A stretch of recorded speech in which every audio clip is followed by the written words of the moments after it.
رتبہ غم حسین کا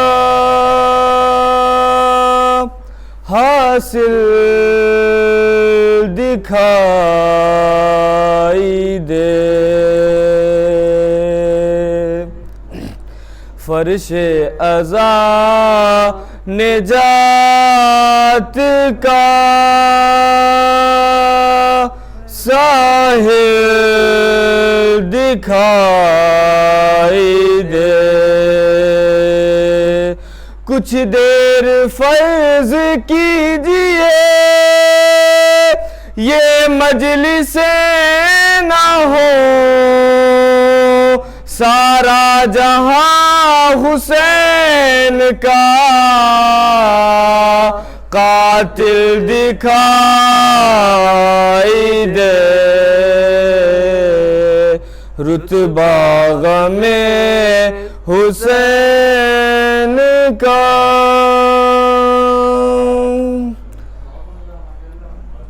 سلام کے کچھ اشعار پیش کرتا ہوں۔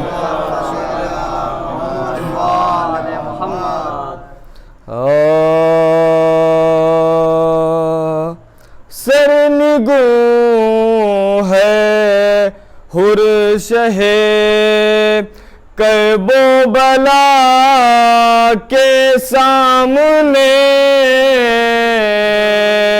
سرنگوں ہے حر شہ کرب و بلا کے سامنے، درد مند انسان ہے درد آشنا کے سامنے،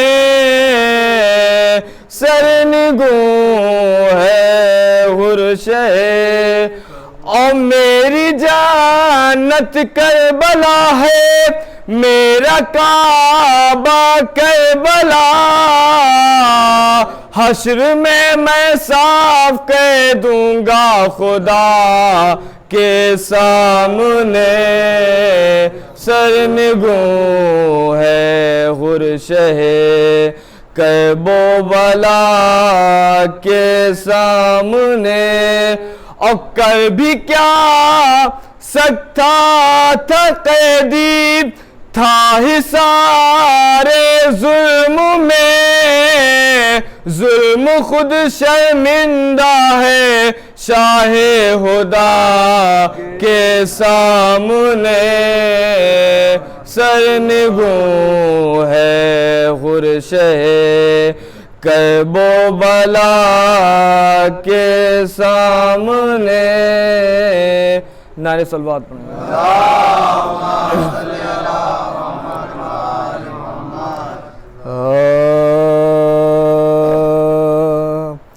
تو اپنے ایک جام پہ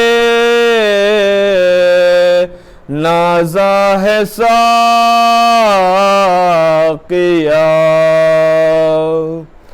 14 پلانے والے ہیں،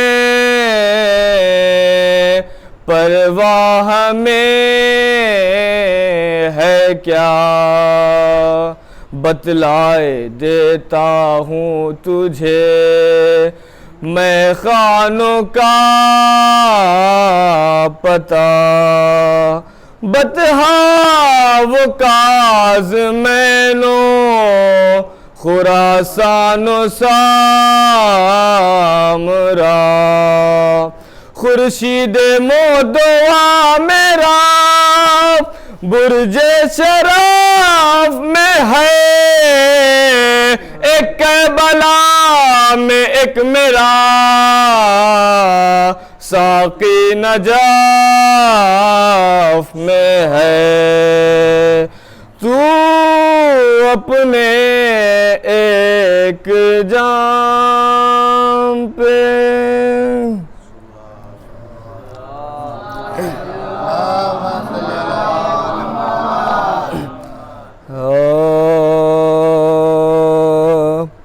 بے درد دل بھی درد کے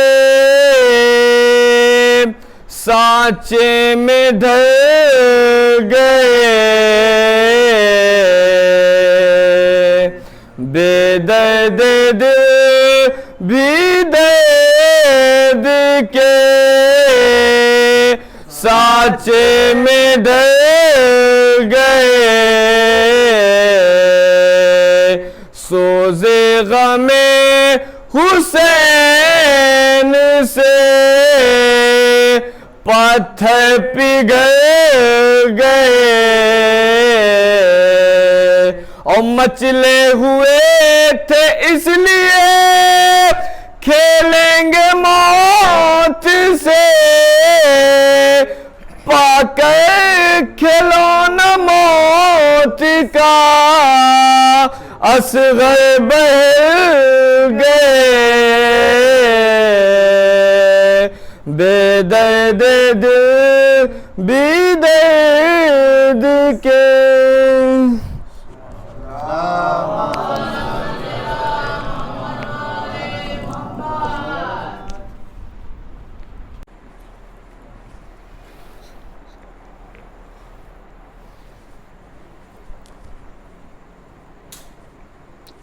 لا حول ولا قوة إلا بالله العلي العظيم أعوذ بالله من الشيطان اللعين الرجيم بسم الله الرحمن الرحيم الحمد لله الذي هدانا لهذا وما كنا لنهتدي لولا أن هدانا الله لقد جاءت رسل ربنا بالحق الصلاة والسلام على أشرف الأنبياء والمرسلين خاتم النبيين مكي المدني القرشي الهاشمي المولانا بالقاسم محمد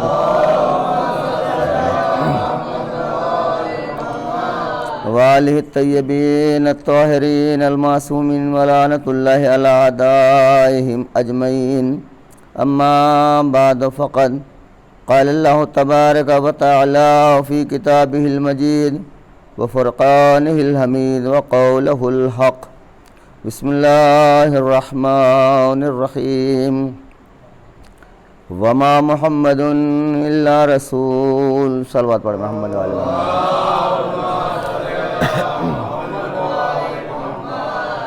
خدا بند عالم کا ارشاد گرامی وما محمد الا رسول میرا محمد کچھ نہیں ہے سوائے رسول کے خدا بند عالم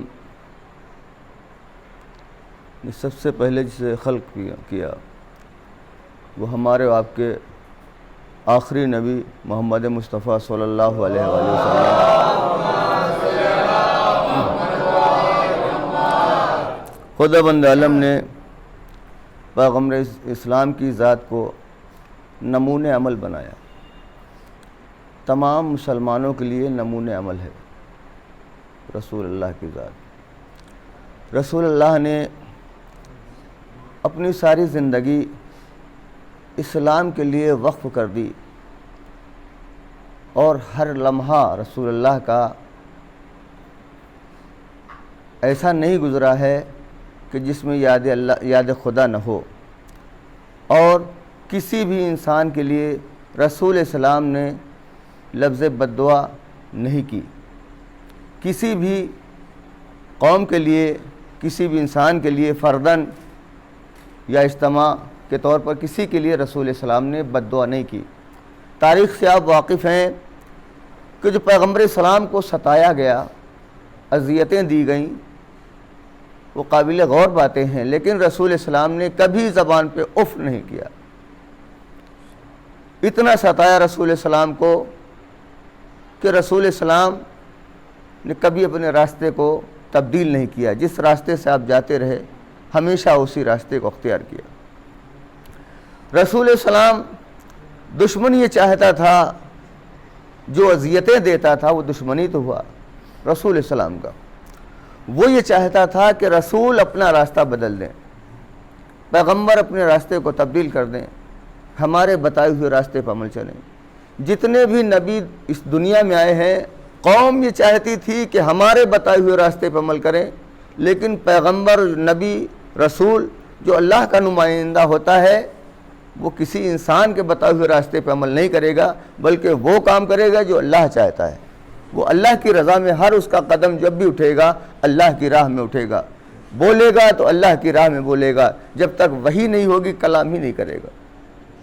قرآن مجید کی آیت، وما، قرآن مجید کی آیت کہ میرا حبیب، میرا پیغمبر کلام ہی نہیں کرے جب تک اس پہ وحی نہیں نازل ہو جاتی، وحی کے بغیر کلام ہی نہیں کرتے۔ رسول اسلام کی ذات وہ ذات ہے کہ جس نے ہمیشہ لوگوں کی فلاح و بہبودی کے لیے اپنی زندگی کو وقف کر دیا۔ رسول مقبول صلی اللہ علیہ وآلہ وسلم کا نام جب آتا ہے تو ہم اور آپ ان کا نام جیسے ہی آتا ہے تو صلوات پڑھتے ہیں، اور یہاں تک کہ روایتوں میں ہے اور خود رسول اللہ کا فرمان کہ اگر آپ کے 4 بیٹے اللہ نے دیے ہیں تو ایک بیٹے کا نام میرے نام پہ رکھو، احمد یا محمد، اور جب دسترخوان پہ بیٹھو تو اس کے لیے جگہ چھوڑ کے بیٹھو، اس کے لیے جگہ چھوڑ کے بیٹھو، یہ اس کا مرتبہ ہے۔ اگر کسی انسان نے 4 بیٹے ہونے اللہ نے دیے اور ایک بیٹے کا نام میرے نام پہ نہیں رکھا، گویا کہ اس نے میرے اوپر ظلم کیا ہے۔ صلوات پڑھیں محمد و آل محمد۔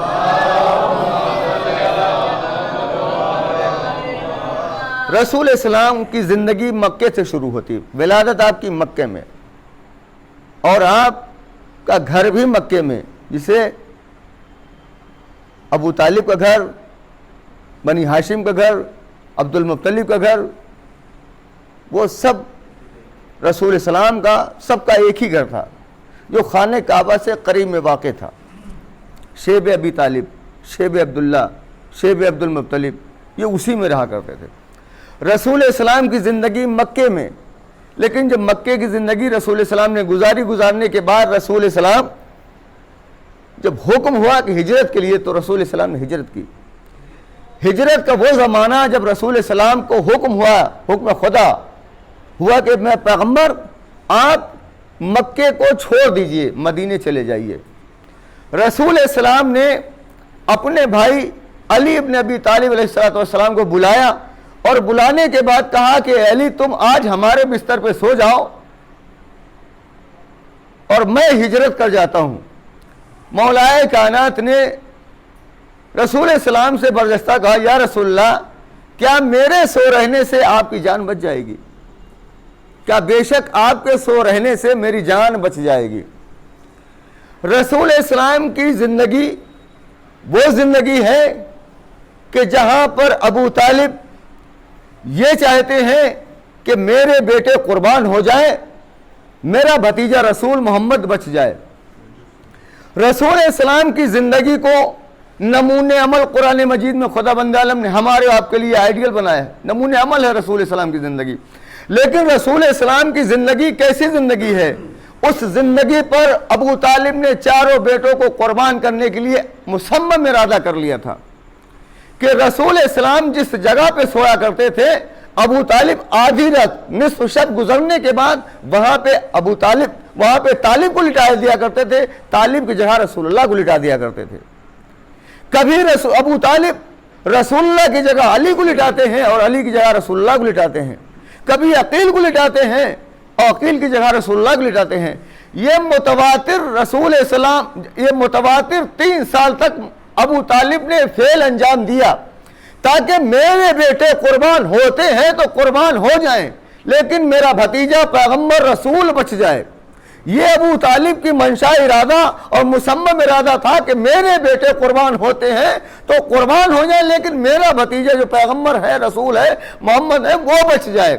خدا بند عالم نے کہا اے ابو طالب، اگر تمہیں خدشہ تھا، خطرہ تھا، ہو سکتا ہے کہ دشمن موقع غنیمت سمجھ کے قتل کر دے، لیکن ایک دن وہ آئے گا کہ خود رسول اپنی زبان سے کہتے ہوئے نظر آئیں گے کہ علی تم آج ہمارے بستر پہ سو جاؤ، تمہارے سو رہنے سے ہماری جان بچ جائے گی۔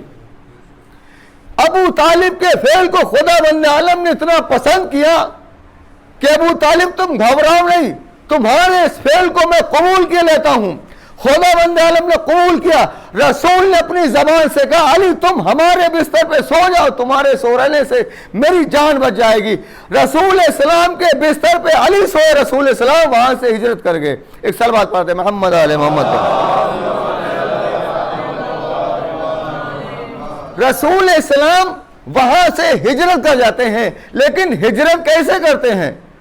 آپ ہجرت کرتے ہیں، آپ نے ریت اٹھائی، اس پہ قرآن مجید کی چند آیتیں پڑھی، اور وہ آیتیں پڑھنے کے بعد آپ نے کفار مشرکین کی طرف وہ ریت پھینک دی، اور جو ریت پھینکی آپ آسانی سے وہاں سے گزر گئے، کسی کو کانوں کان خبر نہیں ہوئی، کسی نے دیکھ ہی نہیں پایا کہ رسول کدھر چلے گئے ہیں، کسی کو پتہ ہی نہیں چلا کہ رسول کدھر چلے گئے۔ کیوں؟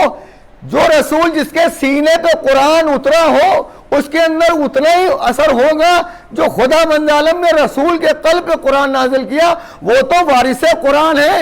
ایک آیت پڑھ دے تب بھی دنیا اندھی ہو جائے گی، اندھی ہو جائے گی۔ چند آیتیں قرآن مجید کی تلاوت کی اور آپ نے کفار و مشرکین کی طرف وہ ریت کو اڑا دیا، سب کے سب اندھے ہو گئے، اور صبح تک یہ پتہ نہ لگا سکے کہ رسول سو رہے ہیں یا علی سو رہے ہیں۔ ایک صلوات پڑھتے محمد علیہ محمد پہ۔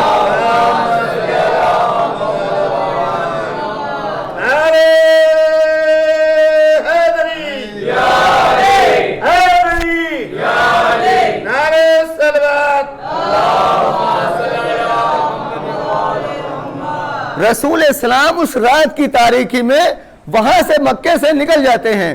مقام ابوا پہ مولائے کائنات سے پہلے کہا کہ ہم مقام ابوا پر آپ کا انتظار کریں گے۔ 3 دن کے بعد مولائے کائنات اس مقام پہ پہنچے اور وہاں سے رسول اسلام اپنے کارواں کو مدینے کی جانب لے کے جا رہے ہیں۔ لیکن جب صبح ہو گئی دشمن اس طاق میں تھا کہ ہم آج ان کو قتل کر دیں گے، ختم کر دیں گے، نیست و نابود کر دیں گے، اور ان کی مشن کو، تنظیم کو، سوسائٹی کو، جو ان کا ہدف ہے، مقصد ہے، اس کو ہم ختم کر دیں گے۔ ایک پیغمبر کو، ایک رسول کو، ایک محمد کو ہم آج قتل کر دیں گے۔ لیکن دشمن یہ جانتا تھا کہ ایک محمد ہے، اس کو ہم قتل کر دیں گے، ایک چراغ ہے جس کو ہم گل کر دیں گے، خاموش کر دیں گے۔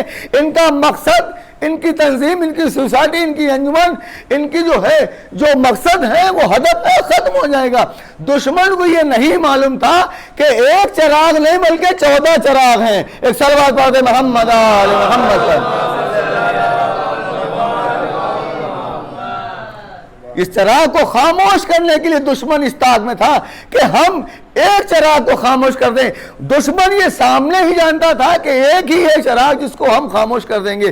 نہ محمد رہیں گے، نہ لا الہ الا اللہ کی آوازیں صدائیں بلند ہوگی، نہ کسی کو سحر کیا جائے گا، نہ جادو کیا جائے گا، نہ کوئی دھوکے میں آئے گا۔ یہ کون سوچ رہا تھا؟ یہ دشمن جان رہا تھا کہ ہم ان کو قتل کر دیں گے، ہم اس رات میں قتل کر دیں گے، اور جب رسول قتل ہو جائیں گے تو ان کا مقصد اور ہدف ختم ہو جائے گا، ہمارا بول بالا ہوگا، ہم جو کہیں گے وہ ہوگا۔ لیکن خداوند عالم نے وعدہ کیا ہے کہ آپ ہجرت کر کے جائیے، ذمہ داری ہماری ہے۔ ایک صلوات پڑھتے محمد علیہ محمد۔ رسول اسلام وہاں سے چلے گئے، لیکن جیسے ہی صبح ہوئی پورا گھر جو ہے چاروں طرف سے گھیرے ہوئے ہیں کہ ہم ان کو آج قتل ہی کر دیں گے، قتل کر دیں گے۔ جب صبح ہوئی اور وہاں تک پہنچے جہاں رسول سویا کرتے تھے، جہاں پیغمبر سویا کرتے تھے، وہاں جا کے دیکھا کہ رسول نہیں سو رہے بلکہ علی سو رہے ہیں۔ کہا کہ رسول کہاں چلے گئے، پیغمبر کہاں چلے گئے، محمد کہاں چلے گئے؟ کہا کہ کیا میرے حوالے کر گئے تھے یا میرے سپرد کر گئے کہ تم مجھ سے پوچھ رہے ہو؟ ایک صلوات پڑھتے محمد آل محمد پر۔ پیغمبر خدا اب مولائے کائنات اس مقام میں ابوا پر پہنچنے کے بعد وہاں سے مدینے کی جانب روانہ ہوئے۔ مدینے میں آپ کا ننیال بھی ہے، رسول اللہ کا ننیال مدینے کے اندر ہے، لیکن مدینے میں سب لوگوں کو پتا چلا کہ رسول آ رہے ہیں اور ان کے چاہنے والے ہمراہ آئے ہیں، لیکن ہر مدینے کا چاہنے والا یہ چاہ رہا ہے کہ رسول کی سواری ہمارے دروازے پہ رکے، رسول کی سواری ہمارے دروازے، رسول ہمارے مہمان بنے. لیکن رسول اسلام نے کہا کہ جہاں ہمارا ناقہ رکے گا ہم اسی کے مہمان بنیں گے. جہاں ہمارا ناقہ رکے گا ہم اسی کے مہمان بنیں گے. ناقہ مدینے کی گلیوں سے گھومتا ہوا کہاں رکا؟ ایوب انصاری کے دروازے پہ رکا. ایک غریب معمولی انسان، لیکن ایمان کی منزل پہ اتنا فائز ہے کہ رسول اسلام کا ناقہ بھی اس منزل کو پہچانتا ہے کہ ہمیں کہاں رکنا ہے، کہاں نہیں رکنا ہے، ہمیں کہاں رکنا ہے، کہاں نہیں. لیکن پورا مدینہ انگشت بدندہ تھا کہ ایک معمولی سا انسان، ایک غریب انسان کہ جس کے دروازے پہ رسول اللہ کی اونٹنی رک گئی، رسول اللہ کا اونٹ رک گیا. لیکن توجہ کے طالب ہو کہ رسول اللہ کے جانور کو بھی یہ شعور حاصل ہے کہ ہمیں کہاں رکنا چاہیے اور کہاں نہیں رکنا چاہیے. لیکن اندازہ یہ لگائیے کہ ایوب انصاری کا ایمان کتنا بلند و بالا تھا کہ جس کے دروازے پہ اونٹ پہنچ گیا، اونٹ رک جاتا ہے. یہ تو جانور تھا، جاندار تھا، جس کے اندر جان پائی جاتی تھی. اگر مرے ہوئے جانور کا چمڑا رسول سے وابستہ ہو جائے تو قابل قوسین کی منزلوں پہ پہنچ جاتا ہے. صلوات پڑھتے محمد آل محمد پر. تو ایوب انصاری کے دروازے پہ ناقہ رکنے کے بعد رسول اللہ جو ہے مہمان بنے ایوب انصاری کے ہاں. لیکن وہ اتنا غریب انسان تھا، اتنا ایمان کی بلندی و پختگی تھی کہ یا رسول اللہ آپ اوپر رہیے اور میں نیچے رہتا ہوں، آپ دوسری منزل پہ رہیے اور میں پہلی منزل پہ رہتا ہوں، میں نیچے رہوں گا، میرا آقا و مولا جو ہے دوسری منزل پہ رہے گا، بلند و بالا رہے گا. کہا ہرگز ایسا نہیں ہو سکتا ہے، میں نیچے رہوں گا، آپ اوپر رہیے. رسول فرماتے ہیں کہ ایوب انصاری تم دوسری منزل پہ رہو، میں نیچے رہتا ہوں. فرمائے گے یا رسول اللہ جب ہم اوپر چلیں گے تو میرے چلنے سے آپ کے اوپر مٹی گرے گی، آپ کے اوپر خاک گرے گی. رسول اللہ نے کہا کہ خاک گرتی ہے تو گرے، لیکن تم اوپر رہو، میں نیچے رہتا ہوں. ایمان کی بلندی دیکھیے کہ میرے چلنے سے رسول اللہ کے اوپر خاک گرے گی، میرے چلنے سے رسول اللہ کے اوپر خاک گرے گی. لیکن تبھی تو رسول اللہ نے کہا کہ جہاں میری سواری رکے گی میں اس کے دروازے پہ. رسول اللہ جو ہے ایوب انصاری کے دروازے پہ ان کے مہمان بنے اور 1 مہینے کے اندر مسجد نبوی تعمیر ہو گئی. ایک صلوات پڑھتے محمد آل محمد. ایمان کی بلندی، رسول اللہ اسوہ حسنہ، یعنی رسول اللہ کی زندگی جو ہے ہمارے لیے نمونے عمل ہے.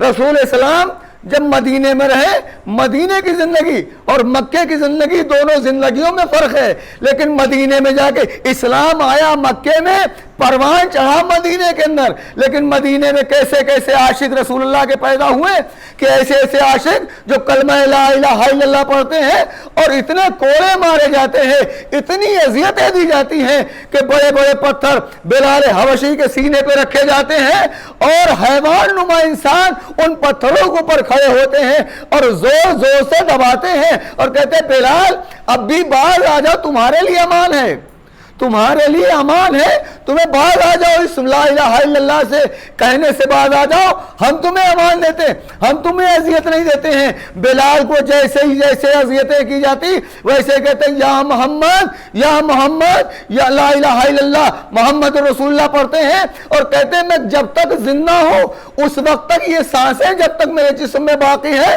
اس وقت تک اس کلمے سے اور محمد رسول اللہ سے محبت جو ہے میرے دل سے کوئی چھین نہیں سکتا ہے. ایک صلوات پڑھ دیں محمد آل محمد.